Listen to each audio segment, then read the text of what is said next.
Okay. Well, everybody, it's me again. Welcome to the last session of the conference. I feel like we're going to end on a high note. We've been talking about blended finance for the last 2 days, and the two largest and most important experiments in blended finance, I think, are the, I hope I get this right, 3.6 billion euro European Fund for Sustainable Development and the 2.5 billion dollar IDA private sector window. And we're lucky enough to have representatives from both of those organizations with us today to talk through their experiences, and then a set of fantastic experts to share their perspectives on this experimentation with blended finance. So I'm going to introduce the panel. To my far right, we have Liang Wang. He is the Senior Operations Officer at the Development Finance Vice Presidency of the bank, and he was the task team leader creating the IFC MEGA private sector window. Next to Liang is Kathryn Imboden. Kathryn is on the board of SIFEM, the Swiss DFI. She's also an advisor to CGAP at the bank and has 20 years of experience at SDC. That's the Swiss Ministry. Swiss Development Corporation, I get that right, okay. Then is Nancy Lee, my former colleague at the Center for Global Development, where she is working on the role of development banks in mobilizing private finance. Previously, she was the deputy CEO of the Millennium Challenge Corporation. Before that, she was with the IADB and the US Treasury. Next, we have Juan Casla-Urteaga, the policy officer in the Secretariat of the European Union's External Investment Plan, which is home to the EU blending program, the European Fund for Sustainable Development. And Juan has 15 years of experience of working with the EU's International Cooperation and Development Agency, especially in Nigeria and Indonesia. And then to my immediate right, we have Maria Teresa Zappia. She is Chief Investment Officer of BlueOrchard, which I think is a pioneering impact investor focusing largely on financial services, if I'm right. And she has a 20-year career in emerging market finance with stints at the EBRD, ADB, OECD, and the Overseas Development Institute. So we're going to kick off with presentations. First up is Liang, who is going to talk us through the first year of operation at the private sector window.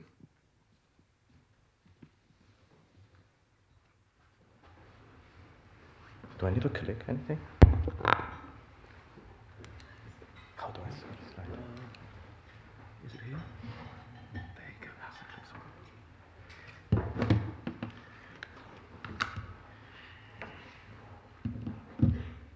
go. Okay, thank you, everyone. I thought it's great to speak on the last panel because I was listening very carefully when Mark at the yesterday morning asked everybody to steal from everybody. So I figured I should just pack all I've stolen from everyone and then maybe add one or two things that may or may not be new to our view. Before I start, let me ask how many of you know IDA? Okay, so that's make my job a little easier. So for those of you who don't know IDA that well, so IDA is the concessional lending arm of the bank. And just be very quick. So IDA supports 75 poorest countries in the world, and IDA provides concessional finance. Now, because IDA provides concessional finance, every 3 years we go through a replenishment process with all the IDA contributing partners, where we agree on the level of funding for 3 years, and also on the other side, how do we use the money, how do we allocate, and what's the policy framework. So, and I think as Nancy mentioned yesterday, we have been quite successful in the IDA replenishments, probably in the past decade. Now, in the most recent IDA 18 replenishment, that's when the private sector window was born. Now, so what's the context of the IDA 18 IFC MEGA private sector window, which we sort of got all the World Bank Group institutions in this one name? The question we were trying to answer is, with IDA 18 providing all the financing that IDA has been providing to the IDA countries in terms of the policy reforms, in terms of building the infrastructure, that enables the private sector in terms of improving the business environment. Can we do more to support the private sector investment to the IDA countries? Now, when we ask that question, that's where the IFC MIGA come into play, which, as you all know, is the sister institution of IDA as the World Bank Group. Now, because IFC MIGA, they do provide the support to the private sector in IDA countries, we from IDA side, we thought that's a perfect business platform for us to leverage, because then IDA doesn't need to build another small IFC or MIGA inside IDA. At the same time, IFC and MIGA can provide the kind of capacity, the kind of business platform, and also importantly, the kind of implementation capacity and to manage the project, including managing the risks downstream. So that's where sort of the IDA 18 IFC MIGA private sector window came about. It's very clear on this slide. I just want to mention 1 point, or sort of 2 points. One is there is a very clear development orientation in the designing of the private sector window. We are very clear that we want the investment to go to the poor IDA countries. We actually made it even a bit more stringent that we want to go to the poorest of the poor IDA countries. So there's a bit of eligibility criteria we listed there.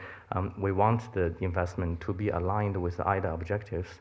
So we are very clear on the development orientation on the kind of private sector investment we want to support. And second point is that we do use the IFC MIGA's business platform, but at the same time, we push IFC MIGA to go beyond what IFC MIGA can do on their own, right? So that's the additionality point. I come back later. So for all the transactions, we do ask the question, can IFC MIGA do those transactions on their own? If they can, they should do these things on their own. The PSW support comes on top of that. Very quickly, there are 4 facilities that's designed under private sector window. There's a risk mitigation facility where IDA provides a guarantee product for IFC supporting the infrastructure project. There's a MIGA guarantee facility where IDA takes the first loss position with MIGA to stretch MIGA's capital and the risk appetite in providing guarantees, in providing guarantees to FDIs to IDA countries.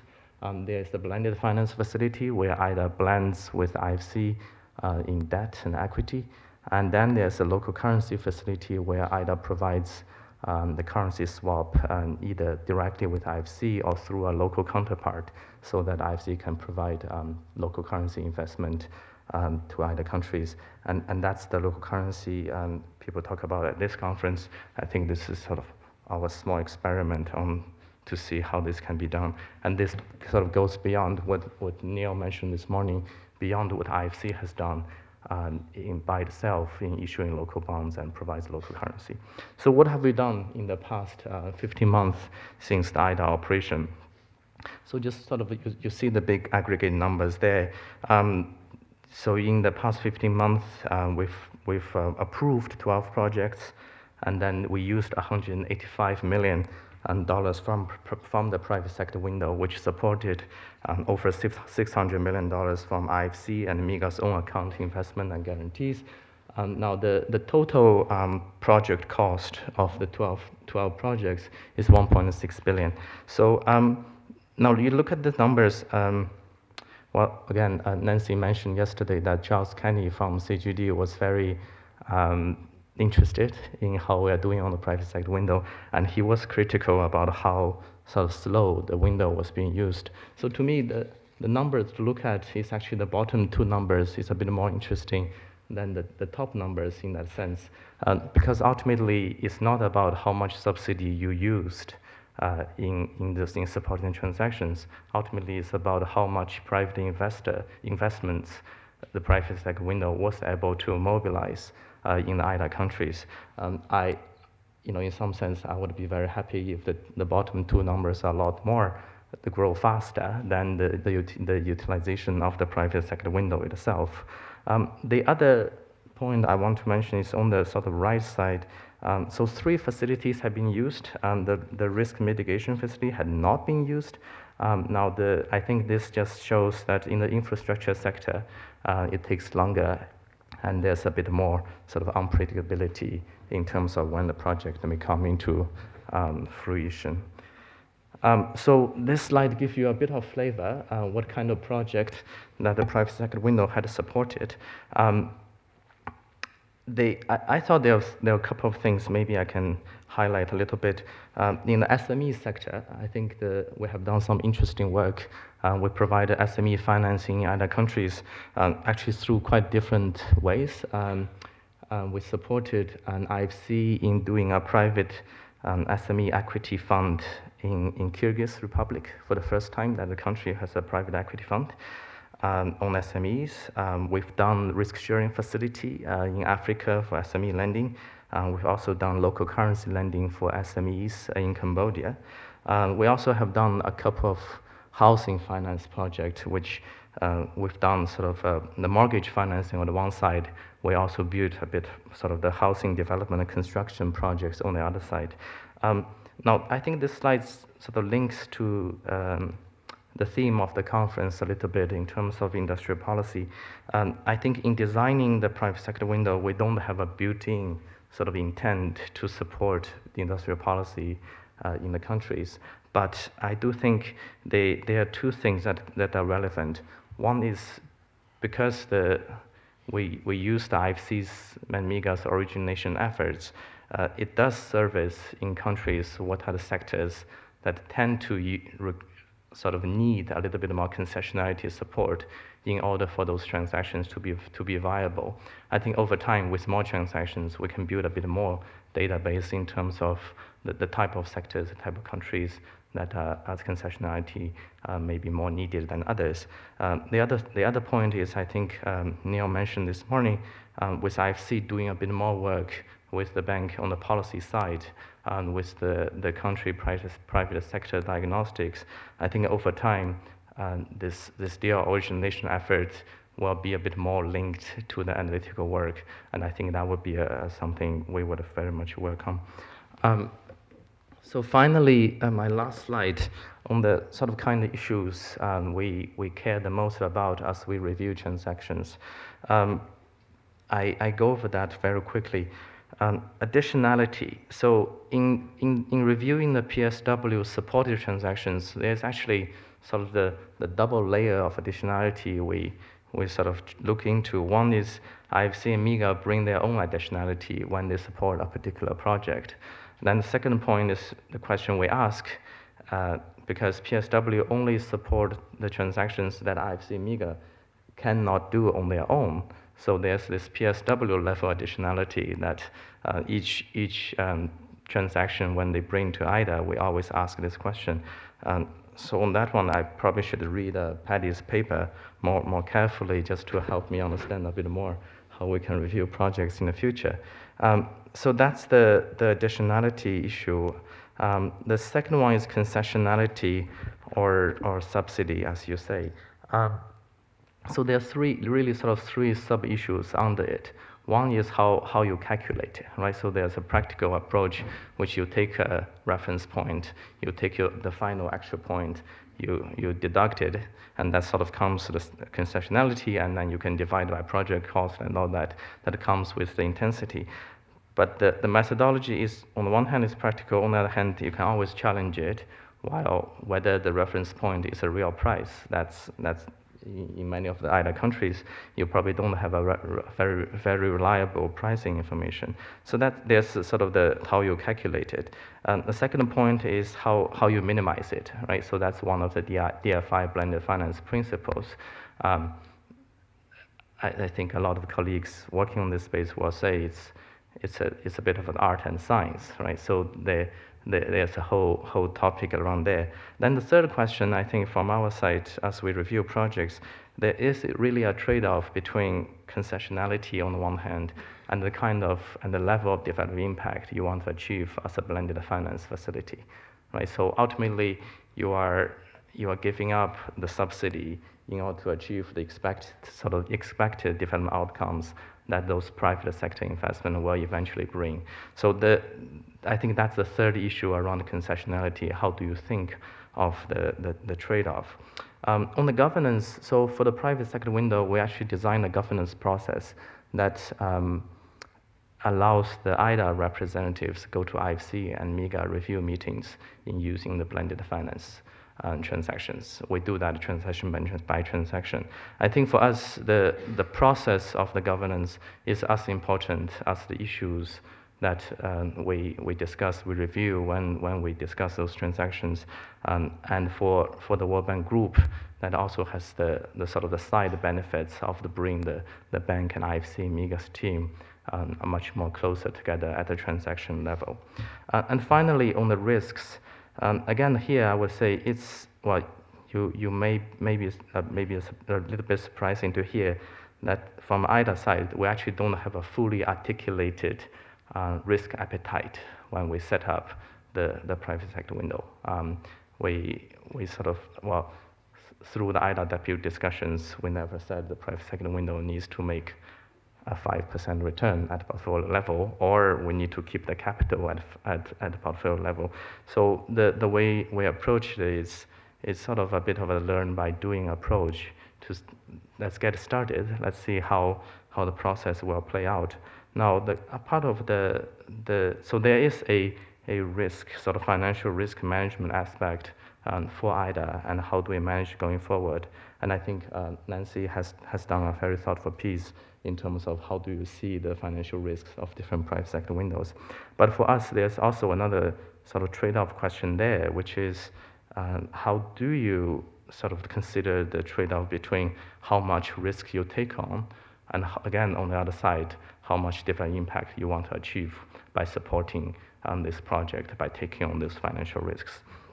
So finally, just to close, again, just to steal what Paddy said at his opening remarks, I think this slide just I presented those issues that we sort of confronting every time when we review an IFC MIGA transaction to be supported by private sector window. I do think the practitioners, I want to hear from Juan how the EC considers and deals with some of the issues, but also for the colleagues from the academic community, how do we think about those, what I see the double trade-off?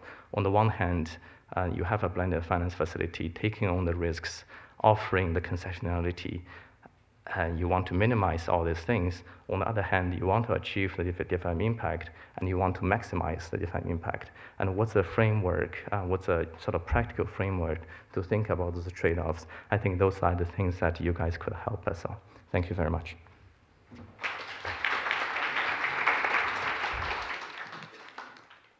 Thank you very much, Liang. I forgot to say I'm going to ask you to hold your questions to the end. We'll run through everybody on the panel first, and then we'll do questions after that. So next up is Juan, who is going to tell us about the ESFD.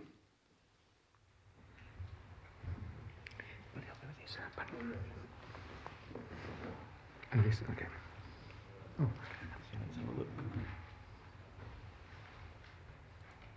Was yours? There you go. No, there's a PDF one. This is a PDF one. It should not be there. Oh no. It must be.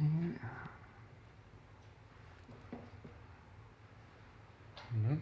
Okay. I don't know how to recover from this. Can you use this older one and flick through it? Yeah. Oh, okay. Sorry about that.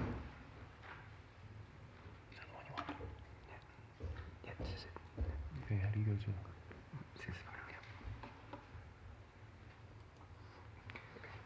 Okay, well, good afternoon. We had some trouble finding the right presentation, but here it is. Let me start by thanking you all for having me staying until the very end of this event. I hope my presentation will be valuable for you. And I have been introduced as a member of the institution that is the biggest provider of blended finance, so I thank you very much for that. I don't know about the figures. I will present some figures and let's see if that is correct. My presentation, the intention of my presentation is to provide clarity. The EU has been involved in blended finance for many years, but now our blended finance initiative is part of a broader program that is the external investment plan that is supposed to be promoting private investment in general terms in developing countries in an integrated way. So that is how. That is why I have titled my presentation "Blended Finance through the EU's External Investment Plan." You will see that many of the terms, many of the methodologies are very similar to what Liang has presented. Even the figures are very similar. Let me reassure you that we are not in competition. The EU works very closely with the World Bank in the External Investment Plan and in blended finance operations. So, and we hope that we can continue to do so. The External Investment Plan was launched in 2017 with these objectives. First of all, the main guidance for us to contribute to sustainable development, the SDGs. We have spoken about them. We know what the investment gap is in developing countries, massive. So we are very committed to contribute to closing this investment gap, particularly in Africa. And we know that in order to do that, we need to mobilize private investment. That is what we want to do with the External Investment Plan. Not any kind of investment. We're looking for investment that is labor intensive and is also inclusive. Apart from mobilizing investment through the private sector, my theme during this presentation will be that it is not enough. We want to also improve the investment climate in the countries that we operate. We know that if that happens, private investment will come without our support. And finally, an important aspect of our external investment plan objectives to tackle the roots of irregular migration, something that obviously is putting quite a lot of pressure in European countries. So that's why our focus is initially in the countries that are in the neighborhood region of the European Union. This is where we act initially. Africa and the neighborhood region to the European Union are our initial regions of focus. Let me say that in the future we are planning to expand geographically the EIP, the External Investment Plan, to the rest of the developing world. I will very much emphasize the integrated approach that we want to have with the External Investment Plan. Paddy was referring to the European Fund for Sustainable Development. It is there. It is one of the elements of the External Investment Plan, the EFSD. That is the vehicle that has been created for the EU to channel the funding into investment in developing countries, private investment in developing countries. And there are two ways to do that. One is through blending operations, and that is the focus of the presentation for me today. But also we have added a new instrument to this funding pillar, as we call it, which is a guarantee instrument. This is a new instrument that the European Union is launching, and this is really the addition that we have to the overall external investment plan. Funding is not the issue. We know that very well. I think that this has been repeated this morning, and I'm sure that it has been repeated in the previous sessions. We want to really make sure that there is an improvement in the investment climate in the countries that we operate. We want to do that through a structured dialogue with both the private sector and the government. And we want to support that with our presence in these partner countries. The EU is present in 140 or more developing countries around the world. We have a very well-established dialogue with private sector and the government. We would like to capitalize on this in order to improve the investment climate in these countries and to support all the technical assistance programs that we have that could improve the investment climate, but also identify potential projects for blending operations and also for the guarantee instrument. Again, an integrated approach. A challenge for the European Union. We do all that. We think that our added value, our competitive advantage, if I can use that word, is the fact that we provide funding through the EFSD, that we engage in dialogue with governments in partner countries to improve investment climate, and that we have technical assistance available to support this. How to bring all this together is our challenge. How to connect these dots, especially at a country level, is our challenge. But this is the approach that we want to take in our support to private investment in developing countries. Some figures, I think that, let me see if I can clarify the figures. I will direct you to the last row, which shows the budget that we had for the period 2017 to 2020, 4.1 billion euro. But that includes obviously 2.6 billion euro for blending operations that you have there in that column, and 1.5 billion euro for the guarantee instrument. A total of 4.1 billion euro for this period. Let me say that we are ambitious. We would like to increase this funding for the period 2020 to 2027. The proposal of the Commission to the Parliament and the Council for the new budget is very ambitious, to reach 60 billion euro, and that will obviously be subject to discussion. But again, this is where we have started, and we have already approved, in the case of blending, we have approved 40 projects for Sub-Saharan Africa for a total of 1.1 billion euro. We have approved 33 projects for the neighborhood region, Eastern Europe, Middle East, and Northern Africa, for a total of 600 million euro. So we have already approved contributions of 2.5 billion euro for the 4.1 billion euro that we want to achieve by the end of 2020. We are there. We think that we will be there. Obviously, these are contributions. These projects are not yet. Most of them are starting. So the impact and the results of these projects will take some time. But the first step was to approve, and I think that at least we have got to that point. I would like to speak a bit more in detail about the blending aspect, the blending funding. That has been the subject of the presentation today.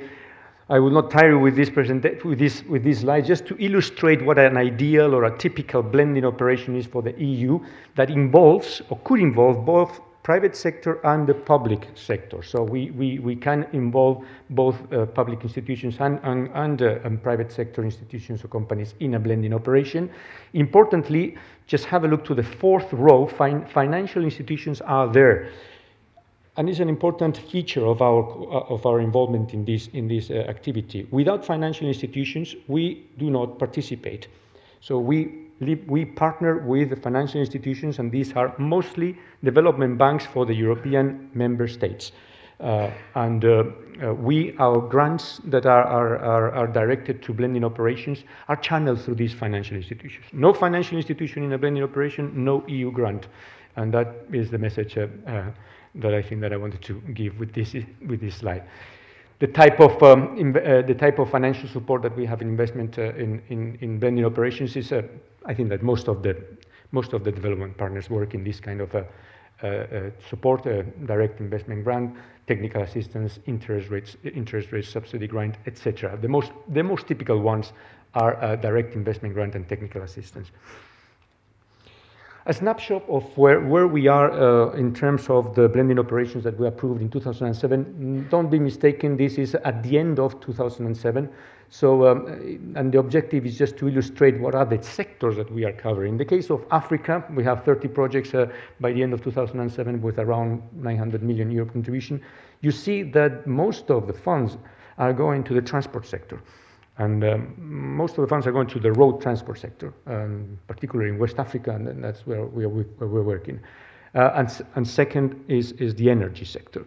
So we do have that focus in Africa. I think that corresponds to the kind of needs that Africa has. In the case of the neighborhood investment platform, that is the region, most of the funds are going to the private sector. So these are projects that support specifically private sector companies. Again, maybe showing a different type of or profile of needs in both regions. We have had an evaluation of our blending operations conducted or finalized in 2016. On the positive aspects of this evaluation, I think that to a large extent, many of the projects were successful and we had positive outputs. The blending operations allowed the EU to get involved in specific infrastructure projects and to maintain some key EU development objectives such as environment or community participation. We have supported the private sector in our projects, especially the financial sector. We rely very much on the financial institutions and on the role and on the type of assessment and analysis that they do in the project, so that results in a high quality of the blending operations. And well, we have set up a continuous improvement and a learning structure within our organization, which I think that has also improved the quality of the projects that we select. In terms of what are the improvement opportunities that were identified at that point, and I go back to the same point that I think that Liang was saying, additionality is an important topic for us. We need to demonstrate that the EU adds value in the blending operation that we are supporting, and that we are requesting more and more details about this additionality in every proposal that we receive. We are working with a number of mostly European Union financial institutions, but we need to expand the number of financial institutions with which we partner. An important point on the third, but I think is probably linked to this idea of supporting of industrial policy. We are more and more aligning the blending operations to the priority cooperation actions that we have with partner countries. We do have action plans of cooperation with different partner countries in Africa, in Asia, you name them. But and these cooperation plans, they have their priority sectors. In the case of Nigeria, for instance, an example, we have energy, education, and good governance. So the blending operations that are approved for these particular countries have to be aligned with these priority sectors that we have agreed with the government. So in the case of Nigeria, for instance, all the blending operations that we have with these countries are in the energy sector, because that's a priority sector that we have with the government, and the government of Nigeria has to approve the blending operation that has been evaluated by the European Union through a proposal by a financial institution. So again, there is a more alignment with the national policies of the partner countries that we are operating with. We will need to expand the use of capital and guarantees. These are not that used, as I said before. Investment grants and technical assistance are the types of blending operations that are more common. A greater focus on job creation that we have been also doing by creating indicators that measure this. And for the EU, the issue is visibility, bearing in mind that we are working with financial institutions. We are not the ones in front of the operation. The financial institutions, our partners, are the ones, so the visibility is affected. So in a nutshell, these are the main improvement opportunities that we have been working on regarding our blending operations. I wanted to go very quickly through the new guarantee in order for you to understand how the external investment plan is organized in an integrated way. The new guarantee is looking at a risk reduction in credit for the private sector, and is based on the setting up of a guarantee fund that is called upon by the different financial institutions as the issues arise in the projects that they finance. We have defined 5 different windows of focus. Unlike the blending operations, the guarantees are very global, so they are not linked to specifically the priority actions or the priorities that we have with partner countries. So we have global windows of focus. You see them there: sustainable energy, small and medium-sized companies, sustainable agriculture, sustainable cities, and digitalization. These are the broad windows of focus, as we want to call them, for the guarantees that don't necessarily have to be aligned with the priority cooperation sectors that we have in the different countries. I said before that funding is not enough. We really emphasize the need to improve the investment climate in the countries where we operate. For us, investment climate is broad. It covers things like political stability, macroeconomic stability, governance and the rule of law, human development, and some more specific business environment issues that you may be familiar with. We have a broad approach to investment climate. And we want to do that through a structured dialogue process at the country level.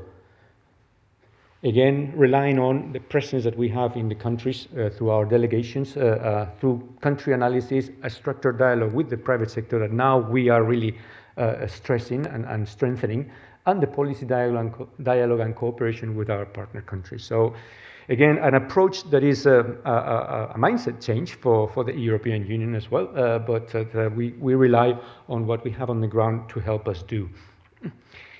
To underpin all this, so to support all these, the technical assistance that we have available, technical assistance that can support the improvement of the investment climate, something that we have been doing for many years, something that we think are good at.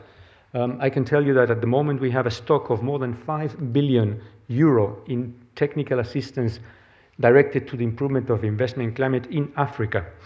That is a substantial amount of funds, structures, teams in place that we would like to leverage on.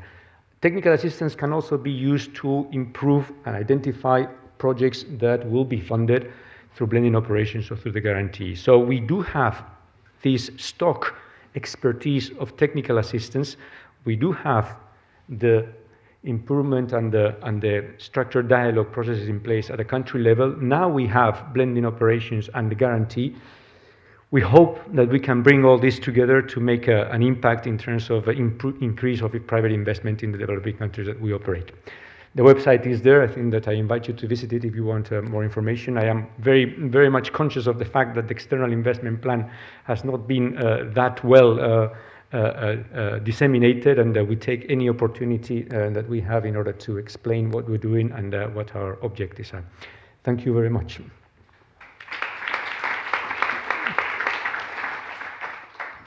Thank you very much, Juan. It's really it's an astonishingly ambitious thing you're doing there. Now we're going to hear now from maybe maybe the sessions that I've sat in we've not heard enough from, which I think is a completely different perspective, that of the impact investor.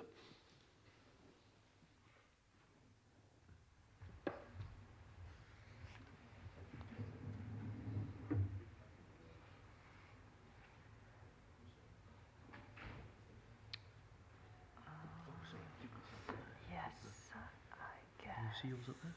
Yes, there it is.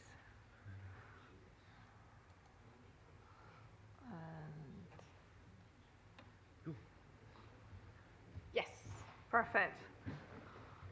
So good afternoon to all of you, and thanks for staying for this last session.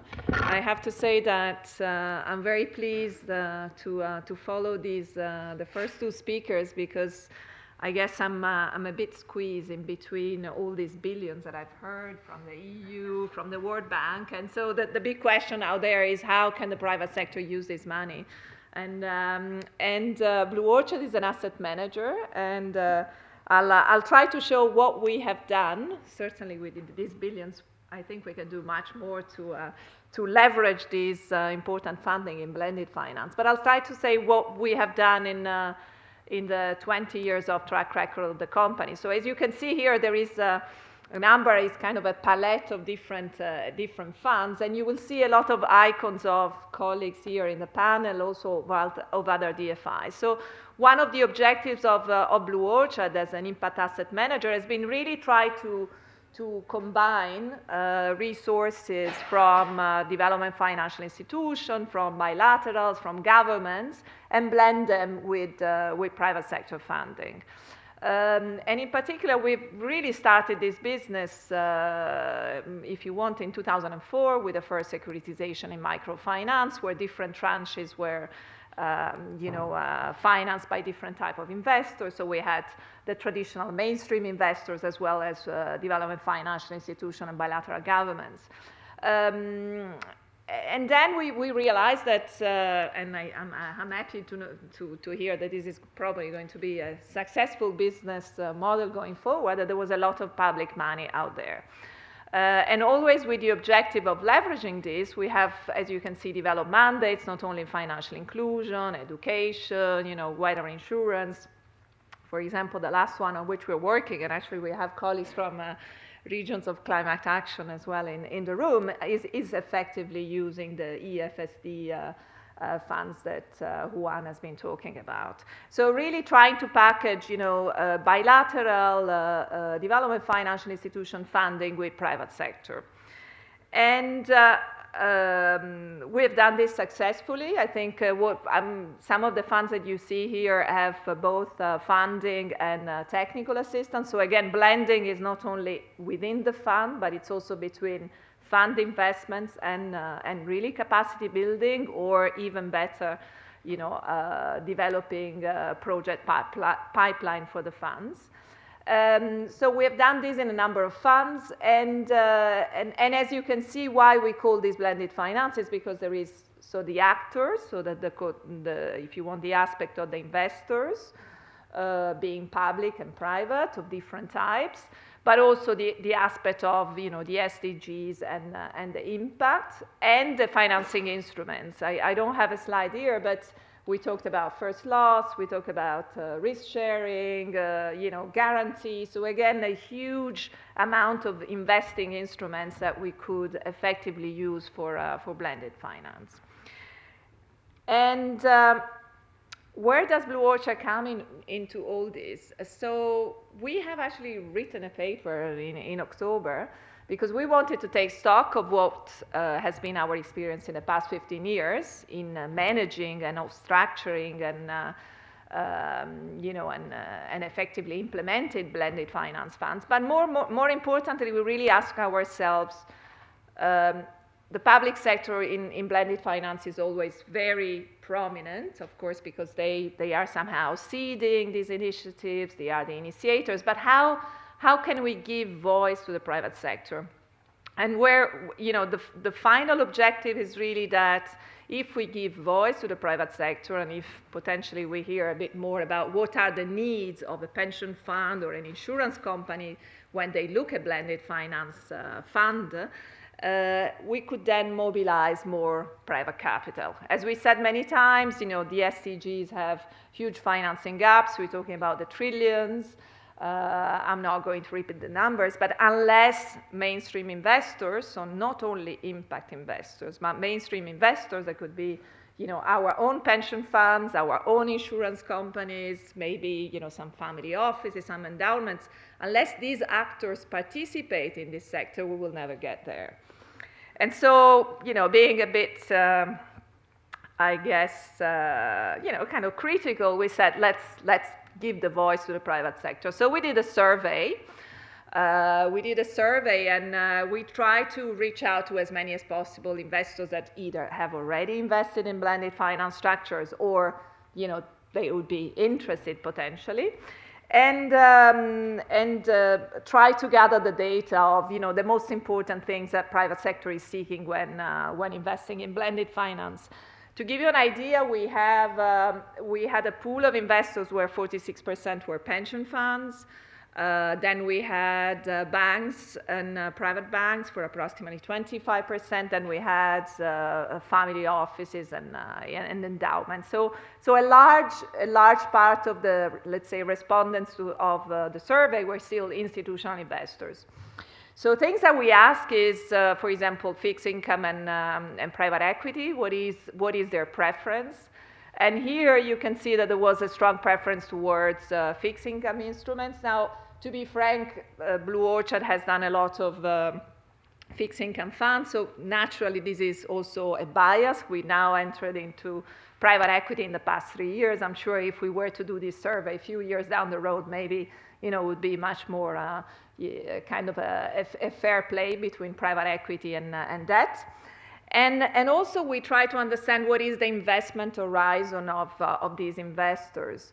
Because very often, in blended finance, we like to think long term.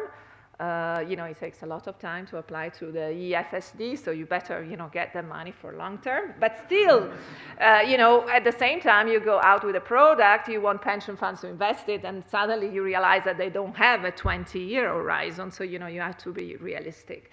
So that's where we started feeling, we know, of course, we have some of them in our blended finance funds, but, we wanted to understand what is the sweet spot for a pension fund, for insurance companies to invest in. Here you can see that it's, between 3 and 7 years. So again, certain products will certainly be more attuned. Others, if we're talking about, long-term infrastructure, will be, a bit more challenging to structure and finance. We also try to figure out what is important, what makes a private investor click when they look at blended finance. So clearly, it's very important that they let's say, benefit from credit enhancement from the public sector. So here you can see that, one thing that it was extremely important, more than 70% of the respondents, was really the fact that there is either a risk sharing or a first loss, so that there is an inherent, if you want, a benefit in partnering with public sector, because private sector are somehow more, let's say, farther away from the risk. And what it is interesting here is that not necessarily private sector expects this type of first loss to be provided at concessional terms. Then we asked about return expectations. Again, I think there is a bit of a kind of an elephant in the room. People think, well, I'm taking Juan. Juan is new in the panel, so I'll take Juan as a scapegoat. So Juan goes out there, he says, I have 4 billion. If I give you 4 billion of first loss, naturally you as private sector need to be able to accept to have below market returns. So, and this is not the case. Private sector still will look at blended finance structures, even if there is a credit enhancement included in the structure, and compare these with other investment opportunity. So something that has been very clear in our survey, and something actually we see all the time when we fundraise with the private sector in blended finance structures, is that the private sector is actually looking at market opportunities. So they have 3, 4 on their table at any point in time, and they will seek market returns. So the fact that there is a credit enhancement doesn't mean the private sector is seeking to have lower returns. And I think this is important. And then in terms of liquidity, again, as I said, given that 47% of the respondents are pension funds, so generally pretty long-term investors, it's not surprising that some of them they're fine with an annual coupon, they don't really need liquidity, which could be very different in other cases, but in this case, the liquidity requirement was certainly not a bottleneck. And so on the basis of this survey, we ask ourselves, so if we need to mobilize the trillions to achieve the SDGs, which are the aspects that we need to be, let's say, focusing on in order to attract more and more private sector. So as we said, and what would blended finance 2.0, which I think we already entered for several reasons, but I think what does it look like? First of all, so we said leverage capital from the private sector. Now, somebody said today, I think it was one of the panels in the morning, there is something important, is that not only leveraging and attracting funding from the private sector, but also technical expertise. I see this is really an important aspect. So, for example, we now work with, you can work with large corporates, we can work with pension funds, insurance companies. We have a weather insurance product there. We're benefiting a lot also from their experience in emerging markets. So it's not only the financial aspects, but also really the expertise and the sector expertise that the private sector comes with, and we should work on it. Open up access to a large base of investors. I mean, we're doing this more and more. So if a family office can only invest for, 2-3 years, try to structure funds so that there is a possibility, to have notes, to have shorter term share classes. So effectively, if you want, as inclusive as possible. The third one, I said it very clearly, right? Unless blended finance structure provide market returns, this is going to be a one-off. It's not going to be a sustainable engagement of the private sector, so extremely important. A point that it's a bit painful, but I'll try to explain why it's painful, but still very important, is increased transparency. Now, we heard there are billions out there to be blend, so that's fantastic. I'm very pleased. I'll certainly take up the phone number of Juan. And try to meet him maybe for a beer, I don't know what's, or a coffee. But the question is how, and actually I'm pleased that you said that there is still a lot of communication to be done on the EFSD, maybe the IDA a private window, but how can we increase transparency so that people know about these resources? And I'll tell you something funny. I was in a recent conference, and somebody said, you know, I'm hearing about all these billions. How can I apply? And so the person replied, so what are you? And the guy said, I'm an asset manager. You know, I'm a startup. And the guy said, oh, these funds are not for you. So I was a bit surprised. But, you know, the question is really, how do we get information out there and increase the transparency? You know, if there are, I don't know, RFPs or requests for proposal, and really make sure that these, you know, are accessible to the private sector.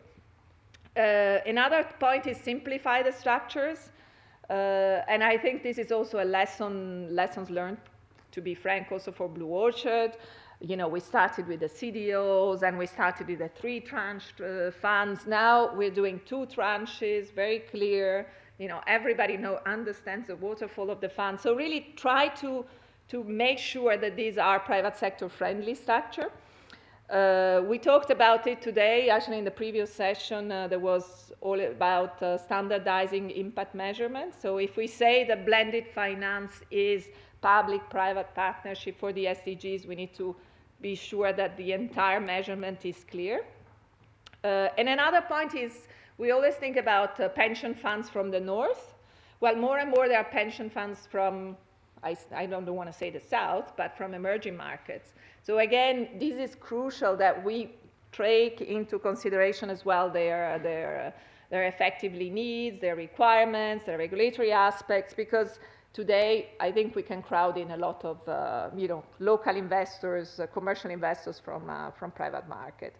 And maybe the last point is really, you know, as we said, it's the technical assistance. The technical assistance, I think more and more, there is a new concept out there. It's not only to create capacity building in parallel to investment. It was actually preparing the pipeline of projects. Because if we want to use these billions, I'm looking at Juan, for me it's a 4.1 billion man. If we want to use all these billions, you know, we need to have projects, and we need to be able, you know, asset managers like BlueOrchard, all the other colleagues here in the room, will need to have, you know, really bankable projects to finance, so that the grant funding will be absolutely crucial. So that Juan can say, hey, 4.1 billion now, I finally can go on holidays, and it's all done. So thank you very much for your attention.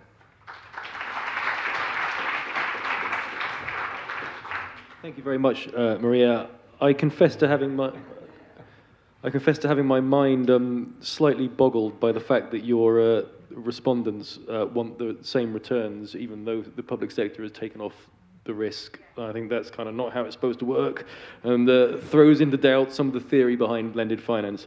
So now that concludes our presentation and our presentations, and I'm now going to turn to Nancy and Kathryn with the almost impossible job of giving us some perspective on this incredibly diverse set of topics, ranging from impact investors who are going for the bottom of the pyramid to infrastructure and into industrial policy. So I'm going to turn first to Kathryn, please. Thank you. Thank you. I'm just going to put first just a few elements of another example, which is another example from SIFEM. You heard this morning from Andrea, who talked about bringing in private sector funds alongside the DFI funds, whether equity, debt. I'm going to speak just for a moment in order to sort of fill this space with some considerations of moving down the continuum of what blended finance could be to more the challenge to what do we do in the harder to reach markets. So rather blended finance on the more concessional side of what SIFEM's format it would be as a DFI. Andrea gave you the parameters this morning, so I'm not going to go over that again. Small DFI, aligned in many ways with a number of the other European DFIs in the way we work. I want to just make a few comments about blended finance opportunities when we are trying to serve the harder to reach markets. I want to make a couple of comments on considerations that were brought up yesterday, and then just make a couple of comments in relation to policy environment, and then I'm going to raise some points that will be also for my panelists colleagues later. I think two points that were made yesterday. Eduardo talked about the impossible trinity. I know you were being provocative, otherwise we wouldn't all be here if we did not believe that we could do it. So I would say no, a very careful consideration of trade-offs and maybe an iterative learning process of how we do this. The other comment that I found of interesting yesterday is really what we are trying to do with all of these initiatives, with all of these transactions, is really optimize the use of funds in relation to objectives, or as Murat said yesterday, the question, who gets what kind of funding from whom as financial intermediation. So just a quick look on a couple of considerations of blended finance from SIFEM, from a small DFI perspective. What are we looking for on the more concessional side? I'll put a marker down that SIFEM has given the challenge to OVIAM, represented here by Thierry, to say we want to see 30% of the funding go to least developed countries and low-income countries. So that is putting a challenge out there that is hard to meet. We know that, and it's hard to meet in some ways for a good reason, in the sense that we see also countries that would be the better clients, if you want, or the better markets in this context, moving out of the lower income category. So there is a challenge, and that's why we're having some discussion internally with SIFEM, with OVIAM, the asset manager, to say, well, how are we going to do this? Essentially, we're looking into areas where we believe that there is important impact in the medium term, while at the same time there are short-term risks and costs, market failure that need to be dealt with. So we're looking for careful application of concessional funding in order to bridge this gap between short-term realities, if we can call them that, and middle-term considerations. So we at SIFEM, and it would be interesting to have some discussion afterwards on some of these options, and I'm saying this as a disclaimer that I'm sharing what is essentially at an early consideration stage. We've used technical assistance and have a technical assistance fund as concessional funding, but we realize that operating in these markets that we need to address foreign exchange risks and other risks, and so we're exploring areas such as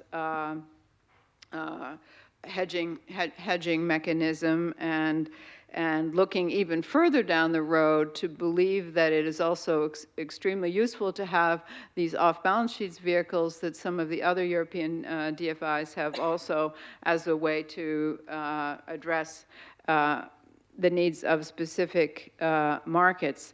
A couple of questions, because I don't want to take too much time, but rather I think open things to discussion.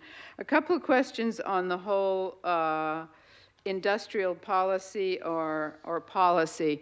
In some ways, let me call it the policy of environment, where governments will have certain clear priorities and perspective. So we're really looking at the incentive structure in the countries in which we work. Yes, we do need a conducive environment. And so there are considerations that come in to do with priorities that a country has put in sector. You know, if that is if making a conducive policy, let's say for investment and private sector involvement in forestry, for example, yes, that would be part of an industrial policy.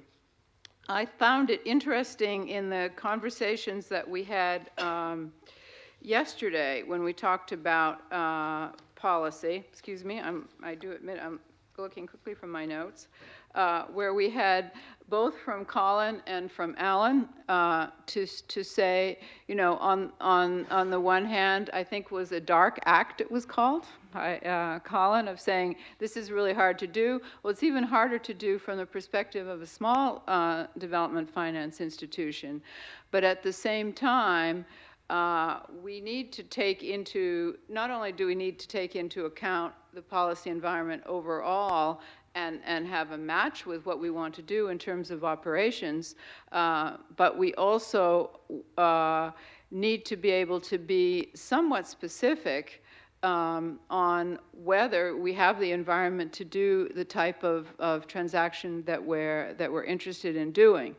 Can a small DFI have really impact in talking about the policy environment? It's difficult. We have to align with others, or we have to have negotiations on specific areas without which we simply could not make a transaction. So I think it was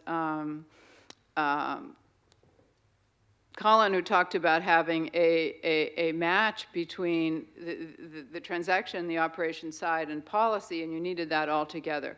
We can do that to a limited extent as a bilateral, but at the same time, we can also use other vehicles. Our owner, in other words, the Swiss government, certainly is part of policy dialogue in various fronts, whether bilaterally or through multilateral development institutions. So yes, we have to try to do both in terms of knowing that we cannot change policy, we cannot be involved in creating industrial policy, of course, in part of dialogue, but rather saying we need to take this into account, we need to be attuned to it and positioned to work with others to have the kind of environment that we need to try to operate in these difficult markets.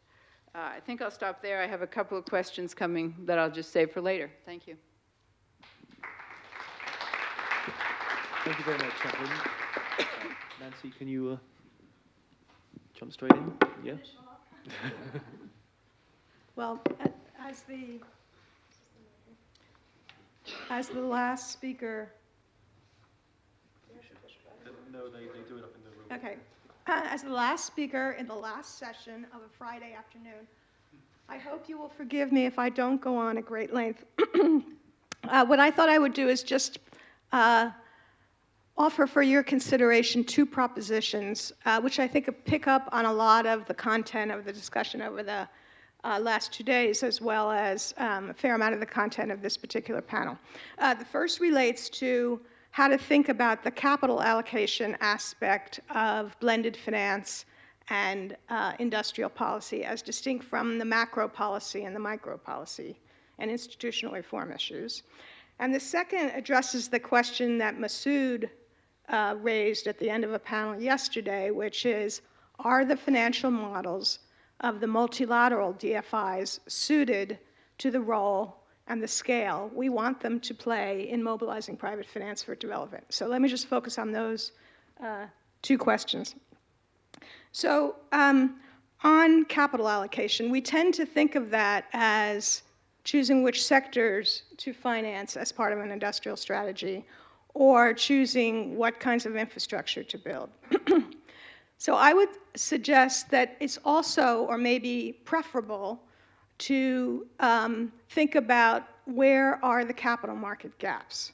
Where are the sort of the critical blockages in the flow of private finance that operate actually across sectors, including infrastructure sectors? And I also would suggest they're not very country specific. They actually are pervasive across a lot of countries. So, so I'd like to make a case for early stage finance as being one of those areas.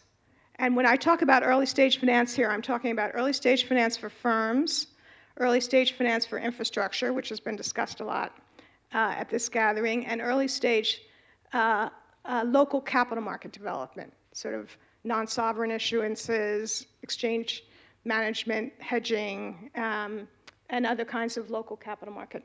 So I'm not going to talk about infrastructure and local capital market because they've been discussed to some degree in this conference. I'm just going to talk about early stage finance for firms.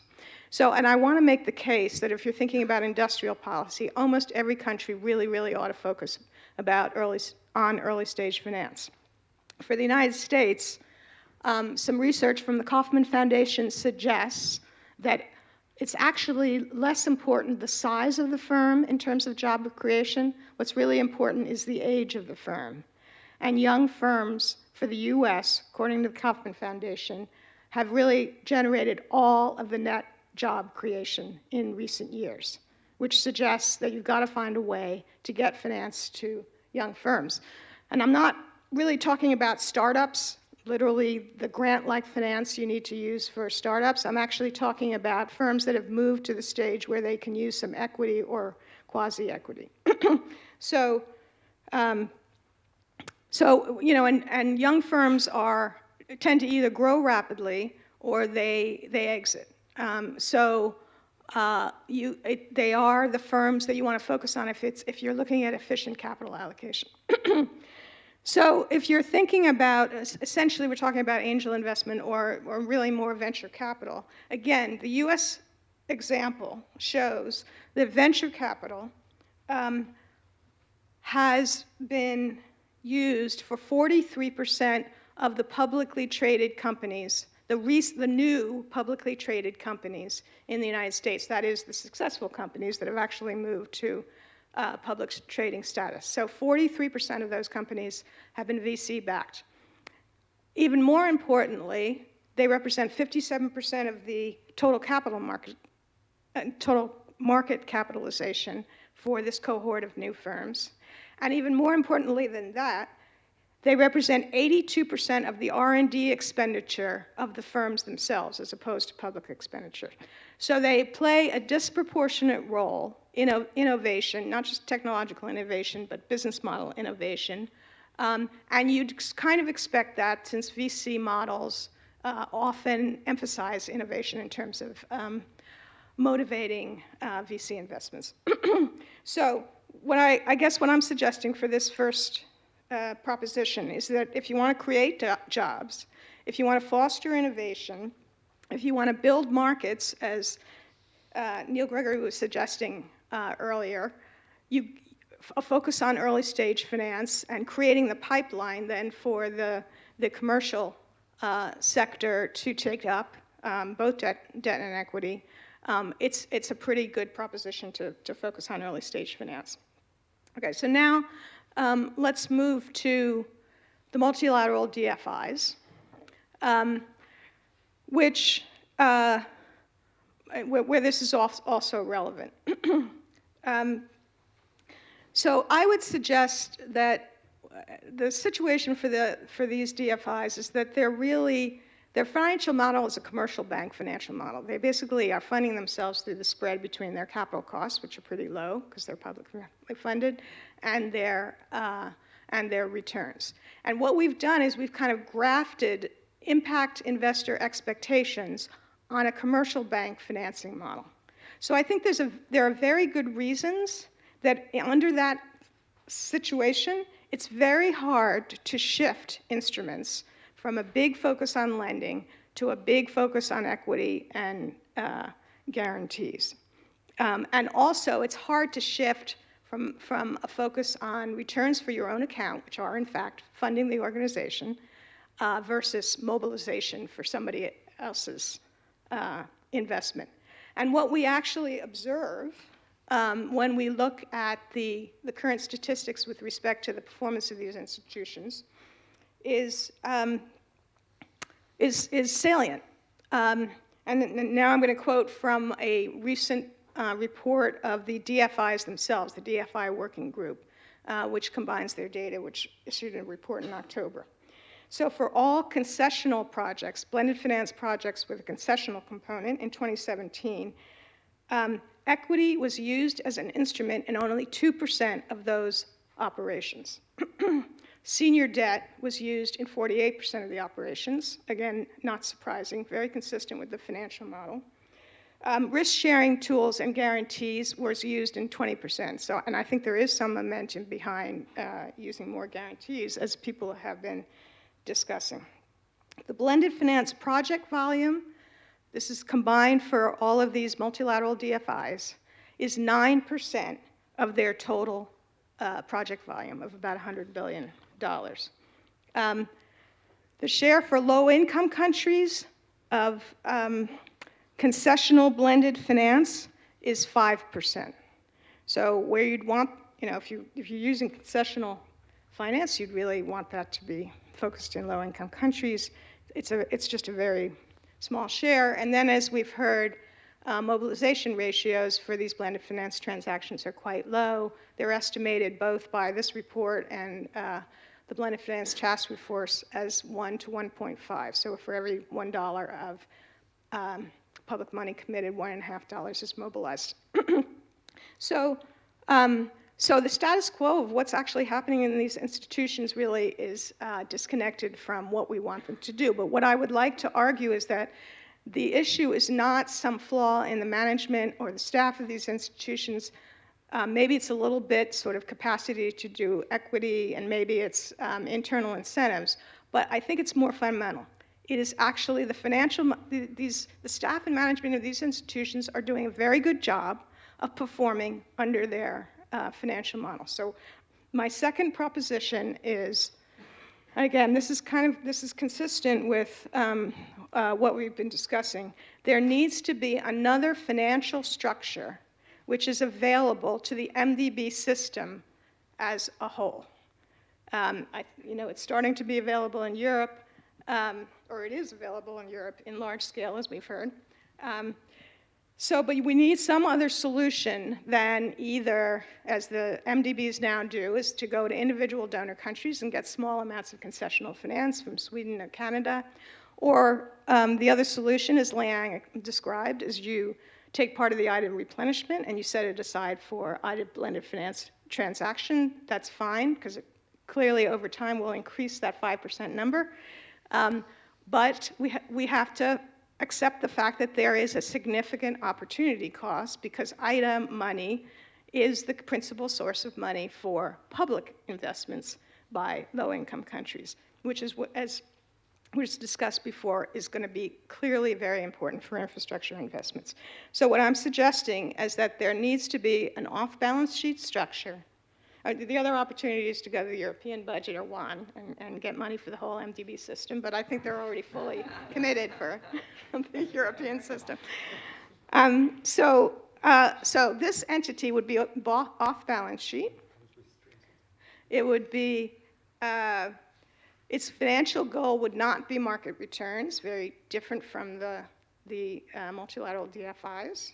It would simply be perhaps preservation of capital, maybe below market return. It would not be another trust fund.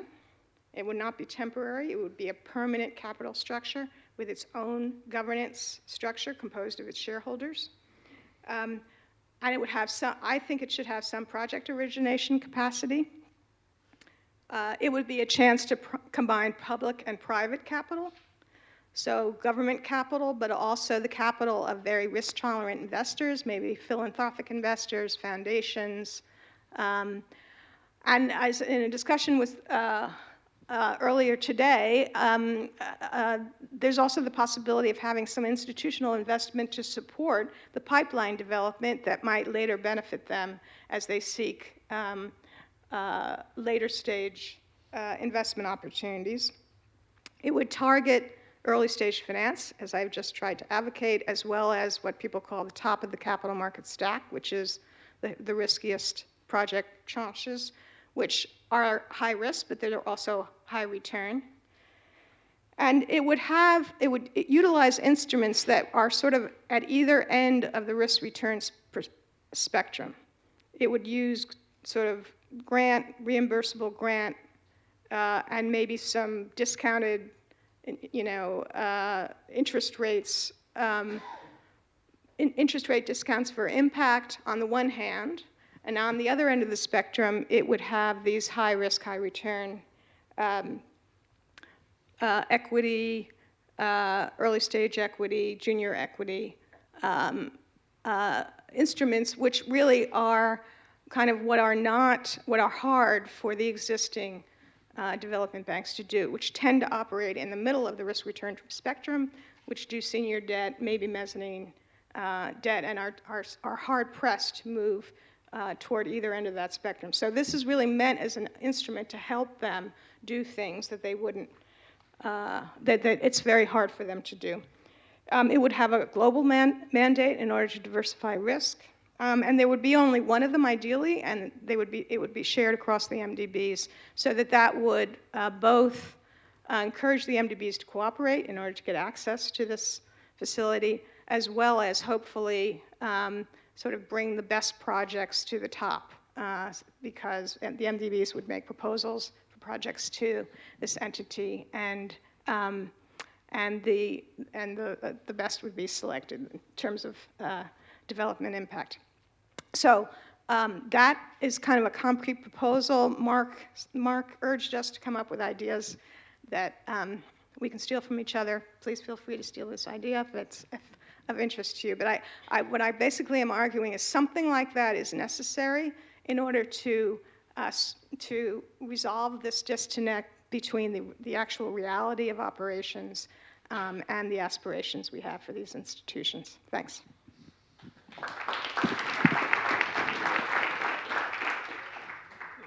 Thank you very much, Nancy. And maybe, Nancy, you might have mentioned that well-thought-out proposal is actually written up and it's on the CGD website. Go and look it up. And I'm really grateful to you for introducing the dimension of firm age as well and new entrants into this conversation. It reminds me, about 5 years ago now, my first ever interaction with CDC, I was fresh out of university and I'd been reading Danny Roderick, and I said, well, of course, experimentation is a classic public good, so you guys must be... you know, it's a classic case for subsidizing. You must be putting all your efforts into experimentation. And I won't say who, but somebody said, well, you know, we used to have Are You Innovative on our checklist. Everybody said that they were, and we couldn't work out who was telling the truth or not. So we took it off the checklist. I hope we can give a better answer to that now. I'm sure we can. So I'm going to turn to the floor. But I want to just put one question to the panel before I do. And that is that, but there's lots of different ways of approaching the idea of industrial policy. One way we've heard, I think Neil brought it up, but it's also a very venerable idea, and that is of coordination problems, and the idea that coordination problems are stopping investments from happening, and the task is to organize collective action to overcome these coordination problems. And it sounds to me like we've heard of the European Union's, what are they called, action plans of cooperation. We have the IFC's country diagnostics, both of which I would presume do not diverge too much from the country's own industrial policy. Have they articulated it? So what I want to ask is, does anybody on the panel recognize this picture of these mechanisms being used to organize collective action? And do we have the kind of right, if that's what we really want to be doing, partially with blended finance, do we have the right mechanisms in place to do that yet? I don't know who I should pick on to try and... Juan, what do you think? Yeah, I'll responding to your question. I was trying to explain how in our blending operations, within that we are, I wouldn't say totally aligned with the development policies or the industrial policies of partner countries that we're implementing the blending operations in. But it is true that we engage in a discussion with these partner countries, and then we adopt, in many cases, the development plans. Most of the partner countries that we work with have development plans in place. They have identified the sectors where they want to invest or where they want investment to be materialized. And we reflect that in our action plans of cooperation. So in a way, we can say that yes, that our blending operations only go to those sectors that are reflected in the development policy or the development plan of the partner country. Now, the partner country itself, in many cases, is not the initiator of any blending operations. So we really leave the room open to private sector actors to engage with the financial institutions that are active in these countries and to propose projects that could be benefited by the concessional grants from the EU. So in a way, I would say that we are probably applying a mixed approach that takes into account the industrial policy and development objectives of the countries where we operate, but where we leave some, obviously, room open for the initiative of the private sector actors. So if that makes some sense. Thank you very much. And Liang, if you're sitting in, I guess, the investment committees, or do you get any sense that yet the IDA private sector window is one of the things it's doing is overcoming coordination problems in the countries where you're investing? So I alluded to this a little bit in my presentation. So there are two pieces to that. One is in the governance process of private sector window, we actually had the deliberate design, which is I mentioned that we have the IDA representatives going to IFC meetings. So there are actually two people from the IDA side goes to IFC meetings. One is the sort of the director from the corporate side in the IDA department, which is my boss, and the other person is the bank's country director, where the investment is taking place, right? So the idea is when these two people go to the board, the country director certainly brings the country perspective where from the sort of the public sector side, where the country is going, where the World Bank's support on the public sector is going, whether this particular investment fits into that picture, right? So there is that deliberate sort of design intent that brings the country angle into the investment review. Now, the IFC team that originate the deal, those are also most of the time the teams based in the field, and IFC also has the country managers in the field. So there is always some level of alignment that the investment is aligned with the World Bank group is trying to do in the country. That is the country, the country also supports it. But at the same time, I think so in some sense, I think what we're trying to do is to bring that convergence together. But at the same time, is that a deliberate attempt that says, you know, the government wants to develop this policy, this sector or this industry. You bank and IFC, why don't you look into this sector and bring the deal to us? I think that sort of the deliberate efforts follows a sort of specific design industrial policy that I don't think is fully happening on the ground yet. But I think one of the things we try to do is really to have the bank team, at least from the World Bank Group entity side, to have the upstream discussion among the bank teams and with the government and with others to see what are the sectors in the country that we should put our efforts on. And from there, you may or may not need the blended finance support in the end, but let's put our efforts there. Let's support the countries in those priority sectors. Thank you. I think we should turn to the floor. So let's try and take some questions.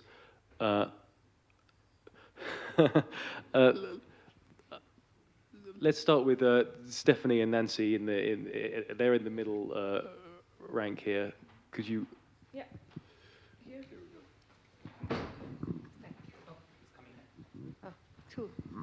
Thank you very much.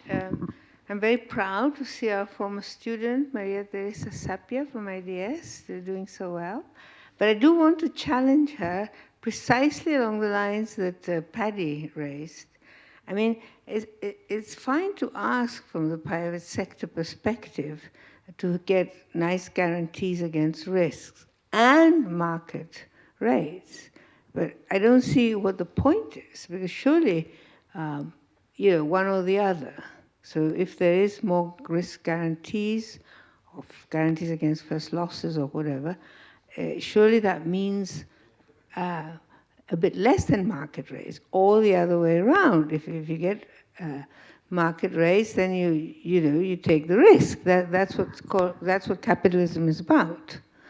And especially because what I think investors consider market rates in countries like Africa are very high. I've talked to insurance companies who say, oh, to go into renewable investments in Africa, I would want a return of 20-25%. That's not really acceptable. My second and more precise question is to Juan. A very interesting presentation, but also I want to know, I understand there are big institutional changes in the way the European Union is going to deliver these funds, for example, as regards the role of the EIB and so on. I was wondering if you could elaborate a bit on that. Thank you. Can we take Nancy's question as well, and then we'll mix them all answers in together?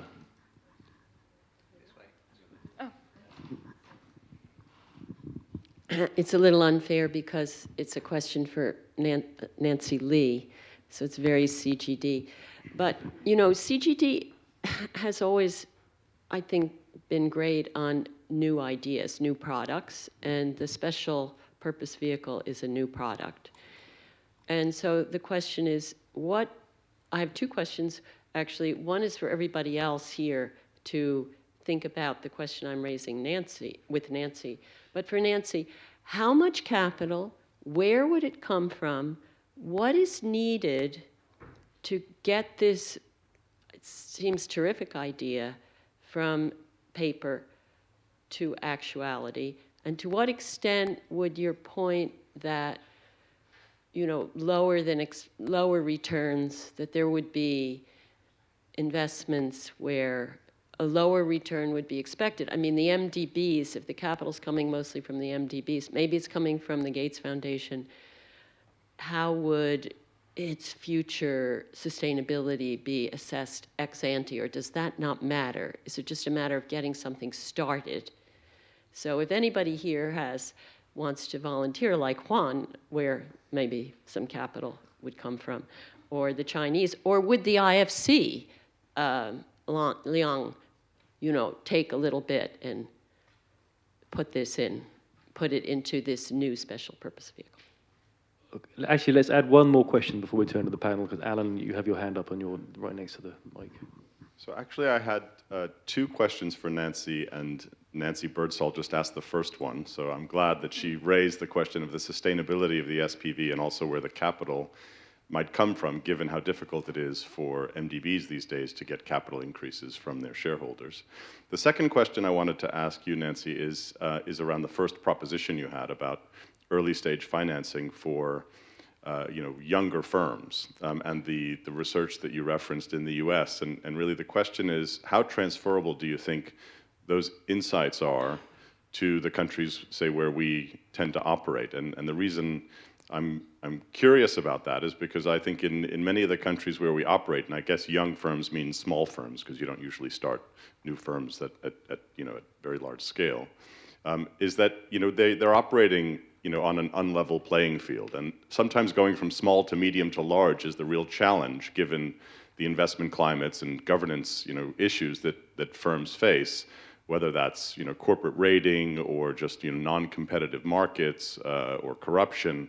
And until you solve some of those issues, how easy is it going to get just through financing to take firms from small to large and really get them to add the additional jobs? So that's really just one question I would invite you to speculate on. And then if I can, I'd like to ask a question to the panel as well, maybe for the wrapping up part of today, because I've sat for the last 2 days listening to a lot of different panel discussions on blended finance. And of course, this event, like most events on blended finance, start with the proposition that that there's a massive funding gap out there, that the public sector and multilaterals can't possibly meet it, that the private sector has lots of money sitting on the sidelines, and the big challenge for us is to get some way to, either through blending or something else, to get some of that private money involved and to go from billions to trillions.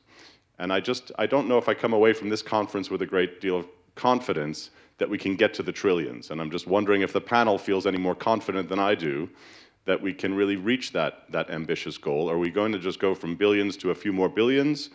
Because those are the numbers that we tend to hear, or can we really get to trillions by 2030? That's just maybe something I'd love to walk away with a lot more confidence on that.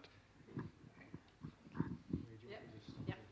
Thank First of all, I'll try to address your question, Stephanie, and thank you for asking. So I'll say something funny. You know, when I'm often in meetings with investors, and so you ask them, so what are you looking for? And they say, track record with innovation. So you feel like, okay. So, and this is, you know, this is a typical thing, right? I want, I don't know, for example, the 20-year of track record that BlueOrchard has in financial inclusion, together with, I don't know, a special, innovative, maybe climate finance mechanism. So this is what we get, right? So we have to get, you know, as much as possible prepared for this. So, so it's not an easy game. Now, what we do, and what I think you're right about, is that, of course, when, for example, in the sector of financial inclusion, I mean, just looking at this panel, there is so much experience, right, on SME finance, on even the most challenging markets. So there are sectors where, indeed, there is enough track record to, I think, approach investors and, as you say, sell the part of, you know, really making sure that the credit enhancement is priced properly. And so for them to come into the sector, because, you know, we go there, we have 20 years of, you know, of experience. They look at non-performing loans, you have the full, the plethora of information there. So you can really make your case. So you can say, listen, there is a first loss, we haven't used it, you know, effectively. This is almost like a guaranteed return. When we move into new sectors, and what I have in mind, for example, is certainly, for example, we have been working in the last 2-3 years on weather insurance. So there you are, you know, investing debt and equity in insurance companies, in emerging markets, in LDCs to develop weather insurance products. And you know, and again, is there a track record? You know, how many weather stations are there? You know, how can you ensure that that effectively, you know, the portfolio will perform? And that's where I think the investor becomes extremely reluctant, if you want, to price the credit enhancement, because effectively you are somehow moving into something new, so there is no track record, so it's really, you know, maybe in 4 years, maybe 4 years is a bit too short as a time frame for a track record, but, you know, we will get there. So I think financial inclusion is a good starting point. There is a lot of blended finance that has been done in financial inclusion. We can argue for, as you say, almost guaranteed returns, but in new sectors and especially all the asset classes that now, you know, investors are seeking to diversify their portfolio, I see the challenge that if we're not providing market returns, it's going to be very challenging to mobilize the trillions.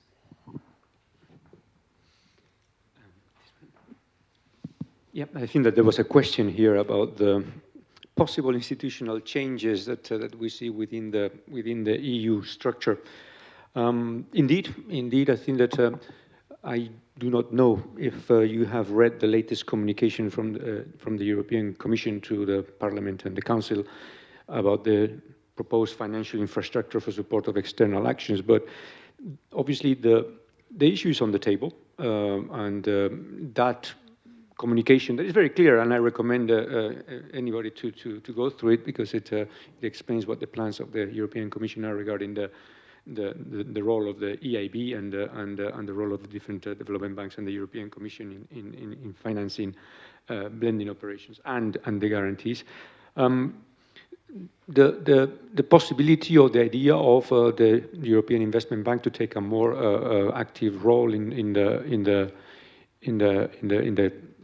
financing of activities in sub-Saharan Africa through the creation of a new branch is there. And I don't want to comment more than that this is a discussion that is taking place and is reflected in this communication from the Commission.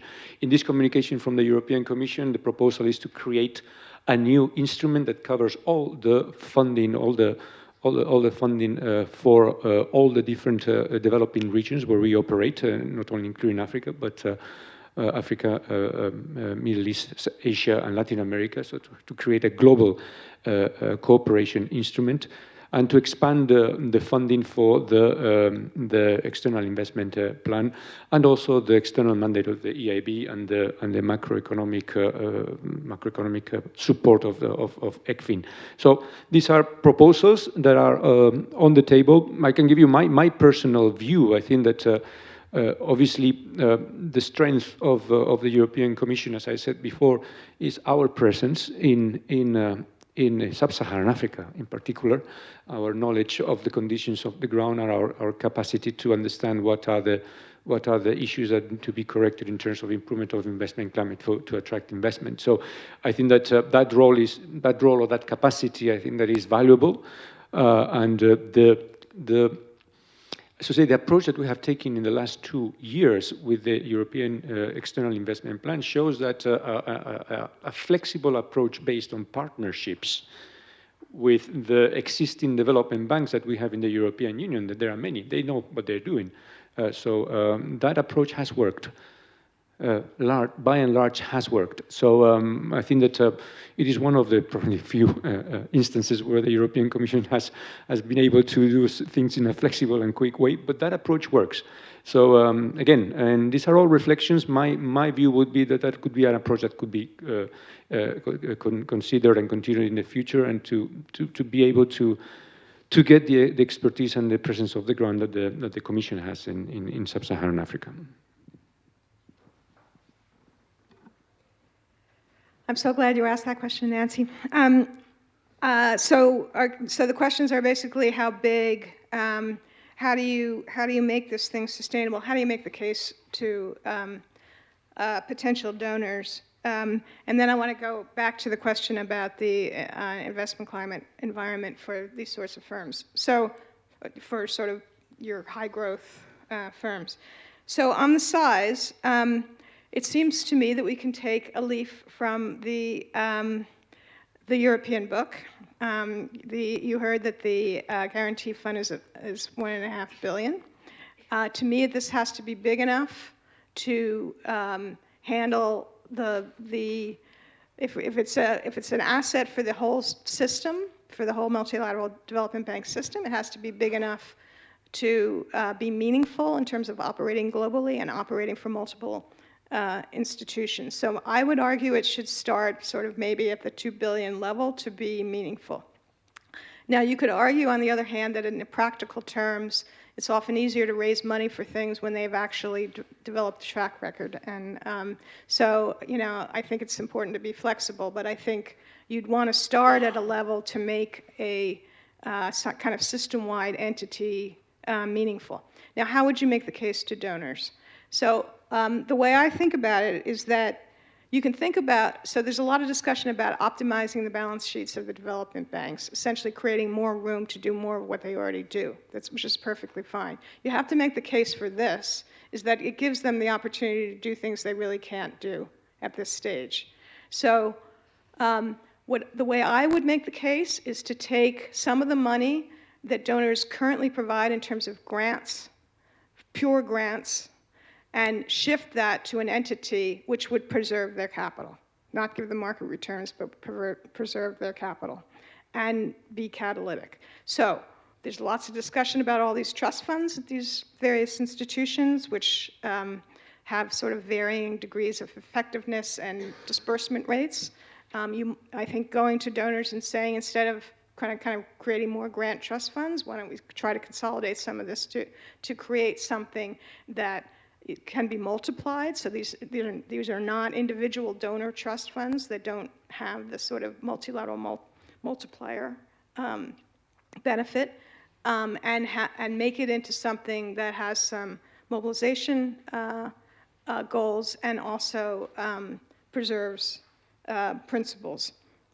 So that's the way I would make the case. But it should not be mixed up in the discussion of optimizing MDB balance sheets, for which you don't really need something like this. You can more sort of look at the headroom that you could probably squeeze out of these balance sheets under existing conditions.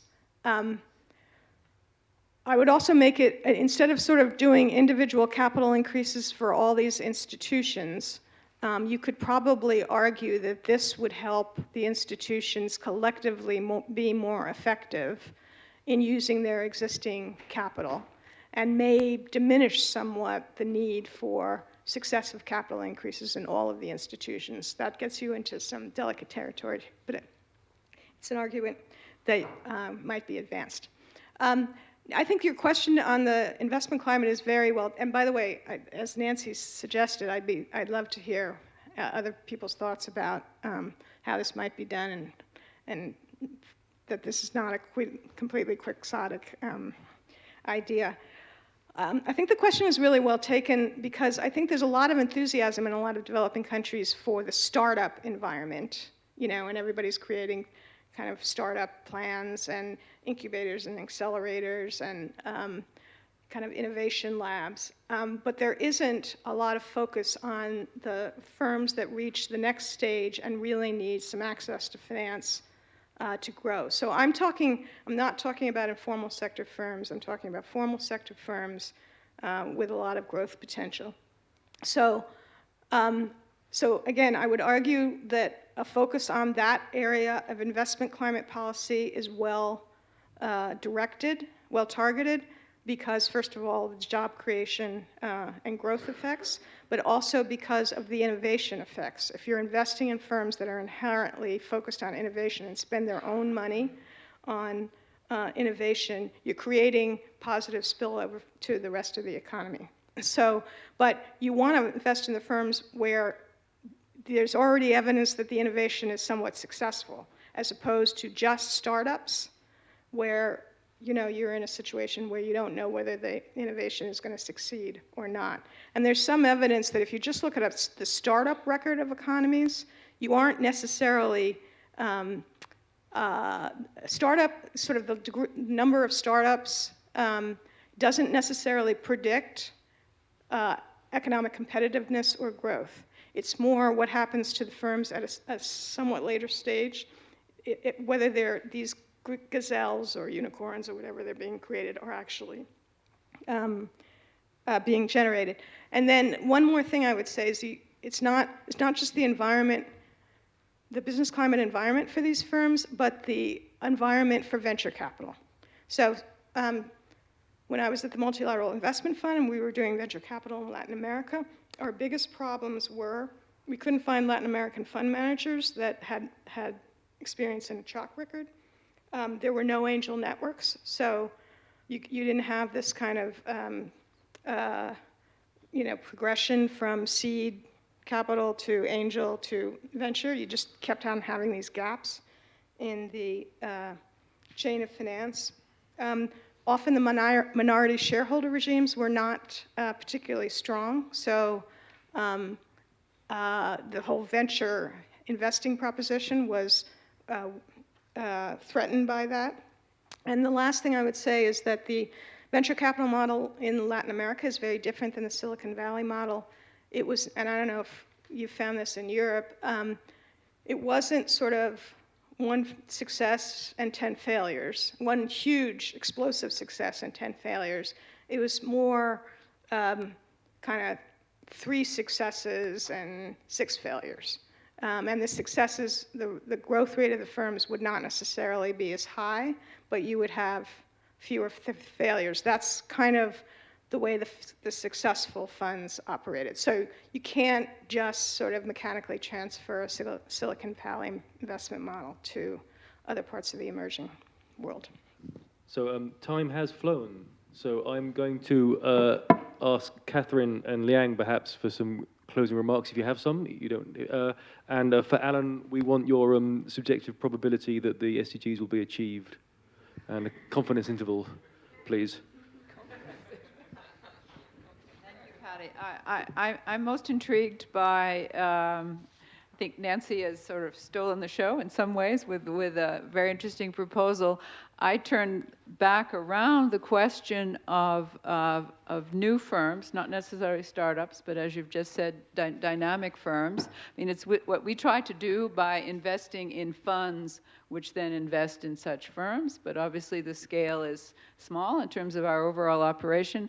I wonder if it would not be incumbent upon all of us to use all the techniques we have, including innovation, financial technology, and so forth, to better understand this market and find a way to deliver in the interest of not only the growth potential of these firms, but the job creation that, of which you've spoken. So I think it's an interesting challenge of all of us to also look at this particular niche and yeah, think about the most innovative ways to address this with different kinds of financing.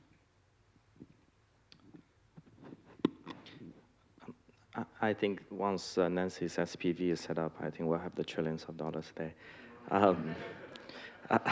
I think just sort of, a more serious note, I think maybe just 3 quick points. The blended finance itself is not going to bring trillions, right? That's very clear. You can look at the mobilization ratio. You can actually do the simple math. The IDA has $2 billion. If we fully use that, my expectation is if we can mobilize between $3 and $5 billion to IDA countries, I think that's no small achievement. And the one thing also to remember, the blended finance, it doesn't make the risk go away. It's just, instead of private sector pays for the risk, the MDBs and the bilaterals we took the risk, and then we sort of pay for them, right? So there is a role for blended finance to play, but how much we can mobilize and how much sort of the risk can take, that's almost the number you can calculate. The other aspect of it is, people talk about the de-risk of the project level, then you have the de-risk of the country level. And I do think the bigger money will come if we do have a couple countries that are becoming better in terms of all the policy and the reform, the environment, the investment environment work they do. I think the Compact Africa is trying to sort of use that approach to have the country level kind of work that they do. Ultimately, I mean, it is the countries needs to improve the environment to attract all the big money that can potentially come in. The third point, I think the optimizing the MDB is just one last minor point.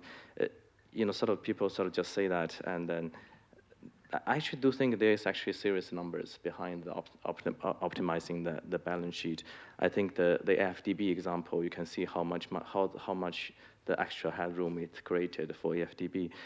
On the IDA side, on the IDA 18, IDA went to the market, raised funds, right? And the scale is $20 billion. And you think the $20 billion would not have gone to the IDA countries without IDA going to the market, issuing the bonds. Right? And the $20 billion are from the banks. Those are the private sector money. And those $20 billion would not have gone to IDA countries without IDA going to market raising the bonds. So I do think, the $1 trillion will need to be built up by billions, right? So I think those are the numbers, and those are no small numbers. So I do think, it's almost like a staggered approach. We do blended finance, we optimize the balance sheet, and ultimately the countries need to lead to really attract the private investment to those countries. Thank you, Liang. Well, it's 6 o'clock, so I'm going to draw proceedings to a close. I'm going to grade my own homework and proclaim the experiment of bringing practitioners and academics together a success. I think it's been a really great conference. I want to thank again my co-organizers, Ugo, Mark, but of course, most importantly, Patricia. And thank you all. I hope to see you again another time soon. Thanks very much. Bye-bye. Oh, thanks to our panelists.